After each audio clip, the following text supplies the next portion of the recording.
Tadi rekan-rekan mengikuti nggak acara tadi ya? Iya, mengikuti. Kalau ngikutin langsung silakan ada pertanyaan. Pemilihan kepala daerah ya. Itu panjang bahasanya, tapi kita sebenarnya undang-undang pilkada.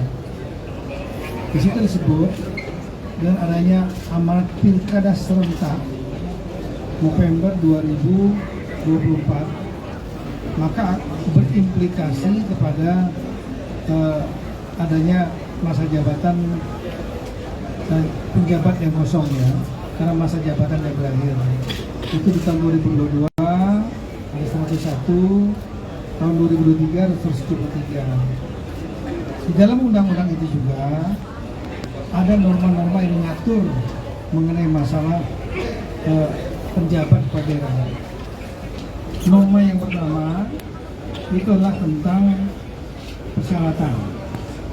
Persyaratannya adalah untuk penjabat gubernur itu pejabat pimpinan tinggi madya. Itu katanya gitu.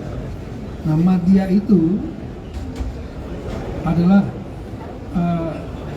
eselon 1 struktural. Di situ tidak disebutkan dia harus ASN. Dari Polri dan TNI juga nggak dilarang dalam undang-undang itu, nggak ada larangannya. Tapi kalau kita mengacu kepada Undang-Undang TNI nomor 34 tahun 2004, itu disebut bahwa anggota TNI dapat menjabat di jabatan instansi sipil di 10 rumpun jabatan, mulai dari Polhukam, kemudian Kemenhan, Wantanas, Badan Intelijen Negara, BNN, Badan Kamla, Basarnas, ada 10. Sedangkan untuk Polri mengacu kepada Undang-Undang Nomor 2 tahun 2002 tentang Kepolisian Negara Republik Indonesia, itu juga mengatur adanya jabatan eselon 1 struktural, umumnya bintang 2 dan bintang 3. Dan itu bisa menjabat di instansi sipil sepanjang berhubungan dengan tugas pokoknya. Bahasanya seperti itu.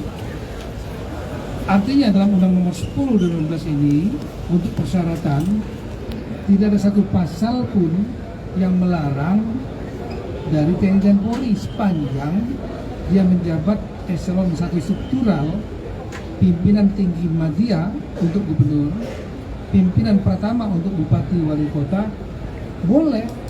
Undang-undang mengatakan itu. Kalau memang nggak boleh, ya tulis dalam undang-undang itu, nyatakan bahwa tidak boleh TNI dan Polri aktif. Nah, dalam praktek ya, kita memahami semangat daripada reformasi, demokratisasi yang berorientasi penekanan kepada civilization, yaitu mensipilkan pemerintahan sipil ya. Maka kalau dari TNI dan Polri ingin menjadi penjabat, mereka harus berada pada posisi sudah purnawirawan, pensiun. Setelah itu boleh masuk ke instansi sipil. Nah, tadi yang 4 tadi semuanya sudah purnawirawan dan tidak dilarang mereka untuk menjadi aparatur sipil negara. Setelah mereka menjabat aparatur sipil negara eselon 1 struktural misalnya, staf ahli menteri itu eselon 1 struktural, maka dia memenuhi syarat untuk menjadi penjabat gubernur.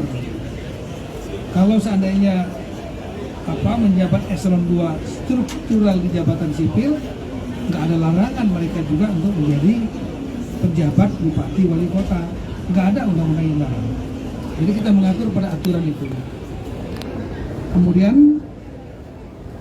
ya kita juga pahamlah bahwa TNI dan Polri juga memiliki mekanisme juga untuk membuat kader-kader yang bagus ya. Kemudian yang lainnya kan murni dari sipil ya, birokrat sipil. Ada yang 3 sekda, Kalimantan Barat, kemudian Papua, dan NTB. Kemudian ada juga yang dari Kemenko Marinvest, SES Menko-nya, tentu yang di NTT. Kemudian juga ada yang dari lingkup Sekretariat Negara, BEI, untuk Jawa Barat ya. Jadi saya kira ada 6 yang bukan latar belakang TNI dan Polri untuk bulan ini, dan ada yang 4 latar belakangnya dari TNI Polri, tapi mereka semua sudah pensiun.